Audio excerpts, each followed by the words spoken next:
Personne n'a plus de problèmes que celle qui prétend ne pas en avoir. Scrum est un processus de développement faisant partie des méthodes agiles qui s'inspirent des valeurs collectives du rugby. Le terme méthode est trop réducteur pour parler de cette façon d'aborder la gestion de projet.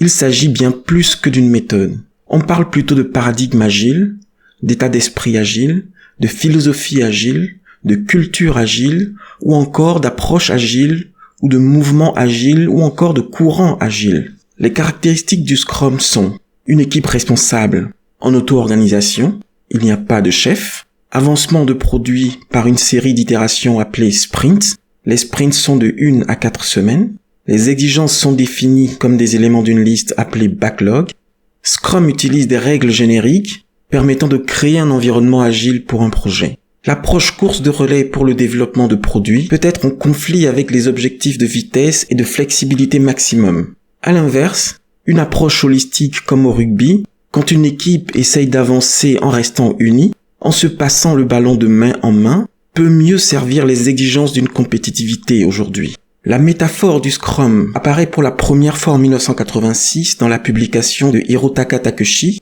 et Ikujiro Monaka, intitulée The New Product Development Game, qui s'appliquait à l'époque au monde industriel. Ils y décrivent sous un nom de Rugby Approach, méthode rugby, une nouvelle méthode holistique qui augmente la vitesse et flexibilité dans le développement de nouveaux produits logiciels. Scrum s'appuie sur 3 piliers. Le premier, c'est la transparence. La transparence dans Scrum fait référence au fait que n'importe qui peut observer toutes les facettes du Scrum à travers les radiateurs d'information, les cérémonies et les artefacts. En 2, nous avons l'inspection. C'est l'utilisation des radiateurs d'information, la collecte des commentaires du client et d'autres parties prenantes, la création de backlog de produits prioritaires et la planification des versions.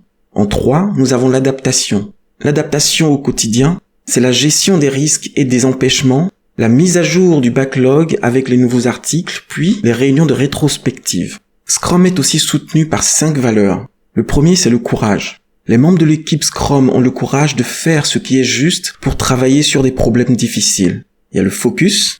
Tout le monde se concentre sur le travail du sprint et les objectifs de l'équipe Scrum. Il y a l'engagement. Les équipes s'engagent personnellement à atteindre les objectifs de l'équipe Scrum. Le respect. Les membres de l'équipe Scrum respectent l'indépendance et l'expertise des uns et des autres. Il y a l'ouverture, enfin. L'équipe Scrum et les parties prenantes acceptent d'être ouverts sur tout le travail et les défis qui y sont liés. Lorsque les valeurs d'engagement, de courage, de concentration, d'ouverture et de respect sont incarnées et vécues par l'équipe Scrum, les piliers Scrum de transparence, d'inspection et d'adaptation prennent vie et renforcent la confiance pour tous. Les équipes Scrum apprennent et explorent ces valeurs en travaillant avec les événements, les rôles et les artefacts de Scrum. Scrum est un framework. Il existe un certain nombre de méthodes spécifiques au sein du mouvement agile. Vous pouvez les considérer comme différentes saveurs de l'agile.